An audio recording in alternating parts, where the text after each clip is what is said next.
From Washington, this is VOA News.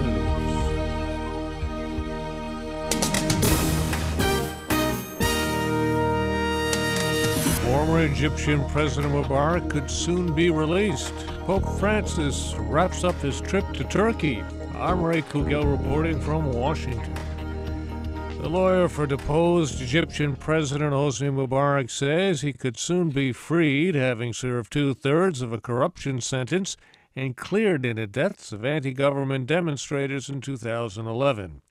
Mr. Mubarak, now 86 years old, is being held in a military hospital, serving a 3-year sentence in the graft case. But his attorney says the former Egyptian leader could be released early under a new Egyptian provision that frees prisoners after they have served two-thirds of their sentences. Egyptian authorities say 2 people were killed and 9 injured Saturday night in protests following a court decision to drop murder charges against Mr. Mubarak in the 2011 uprising in Cairo that led to his ouster. He was also acquitted of a separate corruption charge.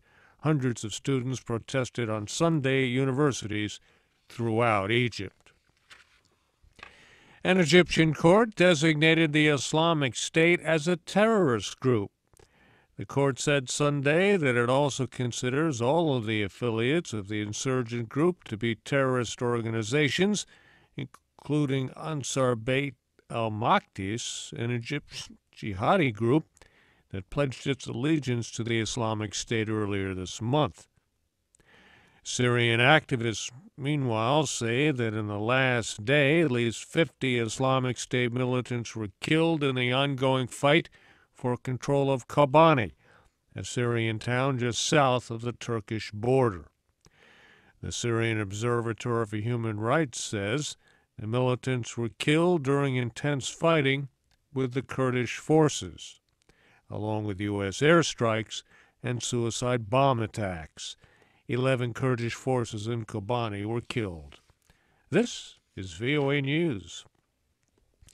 Pope Francis is calling on the world's Muslim leaders to condemn terrorism carried out in the name of Islam, saying that doing so would help dispel a wrongful stereotype held by those in the West who equate the two. The Pope spoke Sunday to reporters aboard his plane while returning from a 3-day visit to Turkey. On Sunday, he met in Istanbul with the head of the Orthodox Christian Church. Dorian Jones reports.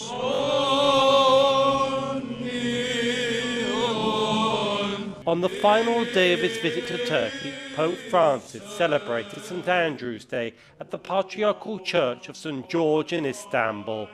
The Pope sat opposite Ecumenical Patriarch Bartholomew, who heads a 250 million strong Orthodox Church.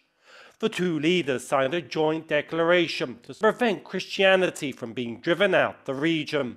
The Pope met with Christian refugees during his time in Istanbul. Pope Francis and Patriarch Bartholomew say persecution is giving added impetus to their reunification efforts. During a homily to the Orthodox faithful, the Pope said his goal is full unity, but he said such unity would not mean assimilation or loss of their traditions. Dorian Jones for VOA News, Istanbul. Hundreds of Hong Kong pro-democracy protesters have clashed with police while trying to expand their demonstrations outside government headquarters. Protesters stormed past police lines early today in a bid to occupy a major road in the Admiralty district. Hundreds of riot police armed with pepper spray and batons pushed back, injuring several protesters and arresting at least 18 of them. The police chief of Afghanistan's capital, Kabul, resigned following a string of Taliban attacks on foreign targets, including guest houses, embassy vehicles, and U.S. troops. General Mohammed Zahir stepped down Sunday shortly after officials confirmed that a South African man, his 2 children, and an Afghan man were killed in an assault Saturday on a foreign guest house in Kabul. Swiss voters have overwhelmingly rejected a proposal to impose radical limits on immigration, a referendum opponents have labeled xenophobic and disastrous for the economy. The proposal to limit immigration growth to 1.2% of the population, or an addition of 16,000 people annually, was rejected by 74% of voters. The polls have closed in crucial parliamentary elections in Moldova. That's where voters are choosing between parties that want to pursue integration with Europe and those that want to move closer to Russia. First results are expected early today. And the white police officer who fatally shot an unarmed black teenager in the central U.S. state of Missouri after a street confrontation sparking protests has resigned. A lawyer for Officer Darren Wilson says his resignation from the Ferguson Police Department is effective immediately. Officer Wilson had been on administrative leave since killing 18-year-old Michael Brown in August.